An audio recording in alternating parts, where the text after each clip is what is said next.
नमस्कार, जोहार, मैं संजय और आप देख रहे हैं न्यूज झारखंड। चलिए जानते हैं सुबह से लेकर शाम तक की झारखंड की तमाम बड़ी खबरों को।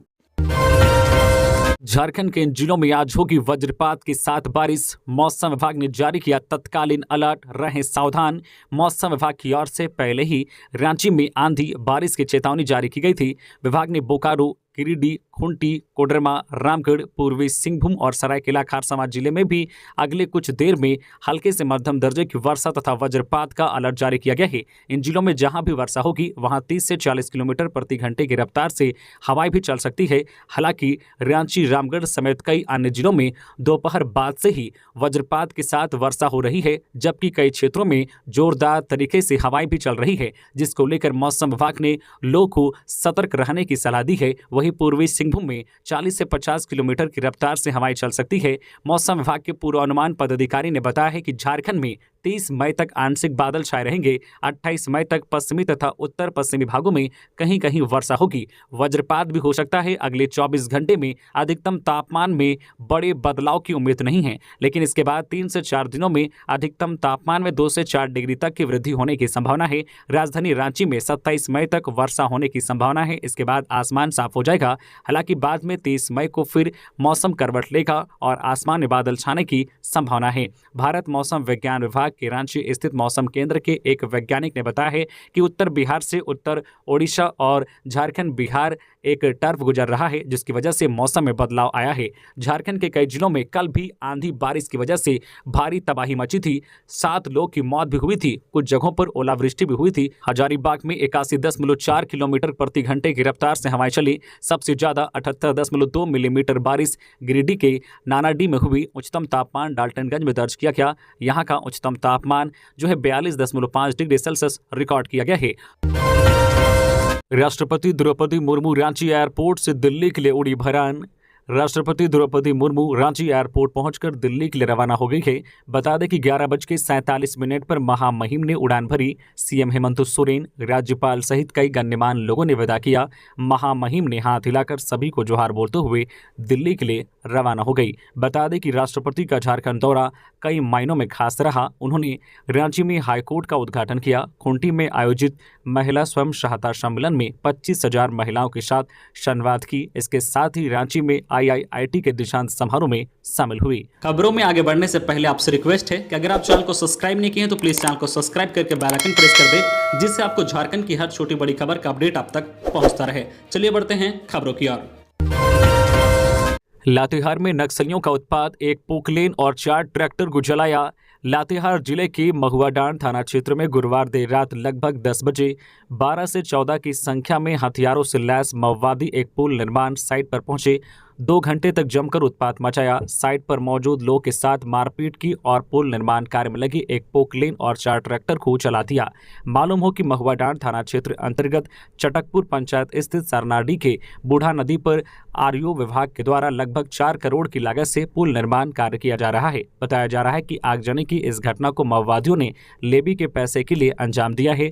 आज शुक्रवार सुबह महुआडांड थाना प्रभारी आशुतोष यादव, IRB व CRPF के जवान व पुलिस व जिला पुलिस बल के साथ घटनास्थल पर पहुंचे। दरअसल माओवादियों ने यह हमला लेवी के लिए की है। बताया जाता है कि इन इलाकों में काम करने से पहले माओवादियों को पैसे देने होते हैं। सड़क निर्माण का यह काम बगैर माओवादियों को पैसे दिए शुरू कर दिए गए थे। माओवादियों ने पहले भी इसे लेकर चेतावनी दी थी। अब इस हमले को अंजाम देकर उन्होंने पूरे इलाके में दहशत फैलाने की कोशिश की है। डोभा में डूबने से 2 भाइयों की मौत, नहाने के दौरान हुआ हादसा। लोहरदगा जिले में फिर एक बार दर्दनाक हादसा हुआ है। नहाने के दौरान डोभा में डूबने से 2 भाइयों की मौत हो गई है। इस घटना के बाद बच्चों के घर में कोहराम मच गया है। परिजनों का रो रो कर बुरा हाल है। सूचना मिलते ही भंडरा थाना पुलिस मामले की जांच और आगे की कार्रवाई में जुट गई है। जिले में लगातार इस प्रकार की घटनाएं हो रही है। दरअसल जिले के भंडरा थाना क्षेत्र के टोटो बड़का टोली गांव में भूताहा डोभा में डूबने से 2 भाइयों की मौत हो गई है। स्थानीय निवासी कार्तिक उरांव के पुत्र श्रीकांत 8 वर्षीय और श्रीनाथ 10 वर्षीय के रूप में दोनों की पहचान हुई है। दोनों भाई नहाने के लिए डोभा में गए हुए थे। इसी दौरान दोनों की डूबने से मौत हो गई। घर वालों को काफी देर बाद बाद घटना की जानकारी मिली, जिसके बाद दोनों को डोभा से निकालकर इलाज के लिए भंडरा सामुदायिक स्वास्थ्य केंद्र लाया गया, जहां पर चिकित्सकों ने जांच के उपरांत दोनों को मृत घोषित कर दिया। इस घटना से परिजनों का रो रो कर बुरा हाल है। किसी को समझ में नहीं आ रहा है कि आखिर ऐसा कैसे हो गया। दोनों भाइयों की मौत से पूरे गांव में मातम छा गया है। आपको बता दें कि विगत दिन भी 2 बच्चों की इसी प्रकार से तालाब में डूबने से मौत हो गई थी। पिछले 1 सप्ताह के दौरान 4 बच्चों की नहाने के दौरान डूबने से हुई मौत के बाद अब अभिभावक काफी सहमे हुए हैं। जिले में लगातार इस तरह की घटनाएं हो रही हैं। ज्यादातर घटनाएं नहाने के दौरान डूबने की वजह से हुई हैं। झारखंड सरकार द्वारा संचालित आकांक्षा प्रवेश परीक्षा के रिजल्ट जारी, ऐसे करे परिणाम चेक। झारखंड सरकार द्वारा संचालित आकांक्षा प्रवेश परीक्षा का रिजल्ट जैक ने जारी कर दिया है। परीक्षा में शामिल अभ्यर्थी अपना रिजल्ट जैक की आधिकारिक वेबसाइट www.jackresult.com पर देख सकते हैं। मेरिट लिस्ट में चयनित विद्यार्थियों की सूची शिक्षा विभाग के पास जल्द भेज दी जाएगी। आकांक्षा प्रवेश परीक्षा इस वर्ष 2 अप्रैल को आयोजित हुई थी। इंजीनियरिंग, मेडिकल और क्लैट की तैयारी के लिए झारखंड सरकार आकांक्षा के तहत हर साल प्रवेश परीक्षा आयोजित करती है। इसमें चयनित छात्र छात्राओं की तैयारी समेत रहने, खाने पीने का खर्च नहीं लगता है। सभी खर्च सरकार खुद वहन करती है।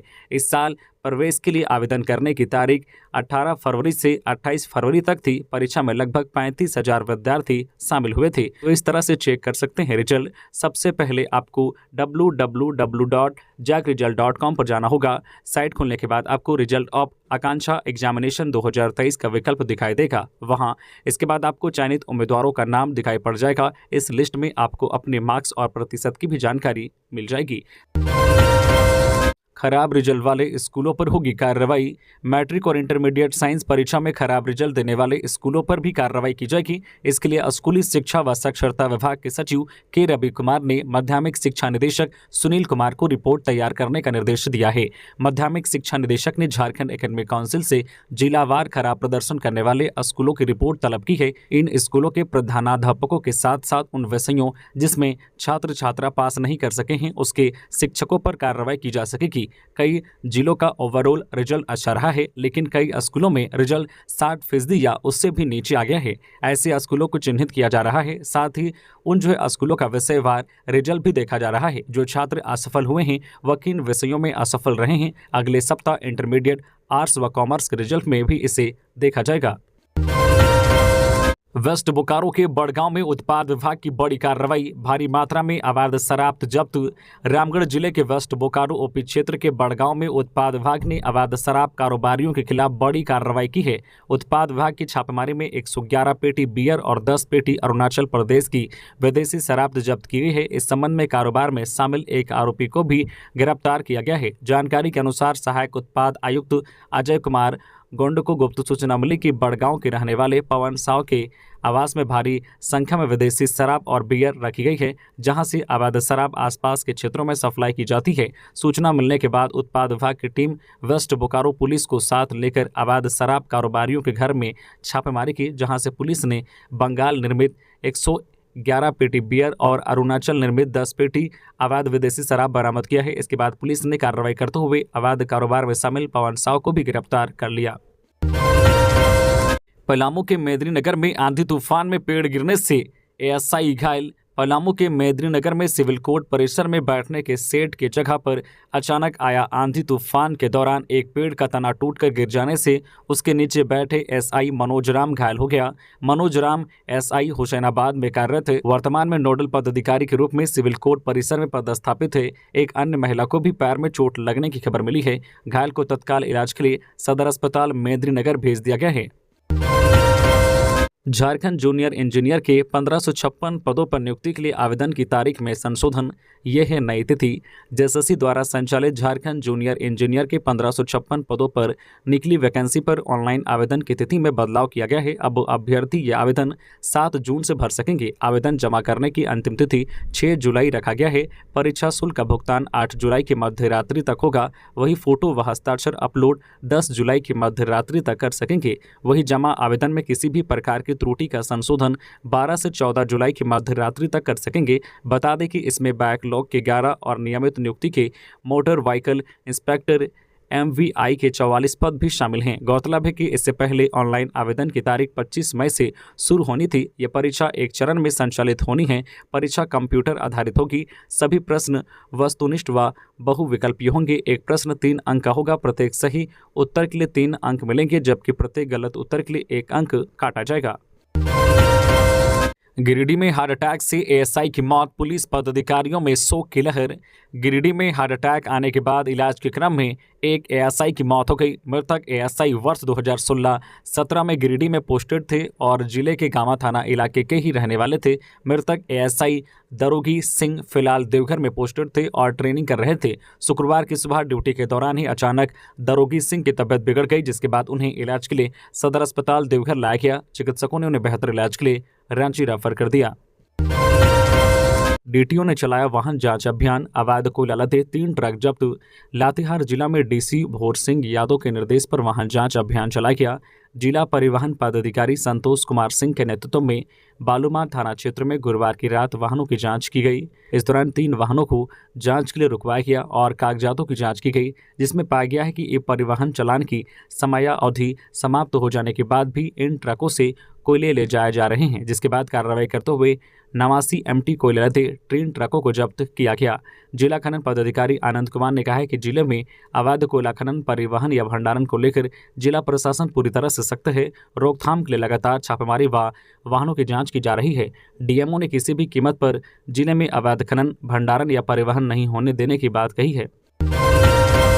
आचार संहिता के मामले में पूर्व मंत्री भानु प्रताप को कोर्ट ने किया बरी। MP MLA के स्पेशल कोर्ट सतीश कुमार मुंडा की अदालत में पूर्व मंत्री भानु प्रताप शाही आचार संहिता के मामले में उपस्थित हुए। मामले में सुनवाई के बाद उन्हें बरी करने का आदेश दिया गया। तो ये थी आज की झारखंड की टॉप बड़ी खबरें। इसी तरह से झारखंड की हर छोटी बड़ी खबर देखने के लिए आप हमारे चैनल न्यूज झारखंड चैनल को सब्सक्राइब करके बेल आइकन प्रेस कर दें, जिससे आपको झारखंड की हर छोटी बड़ी खबर का अपडेट आप तक पहुंचता रहे।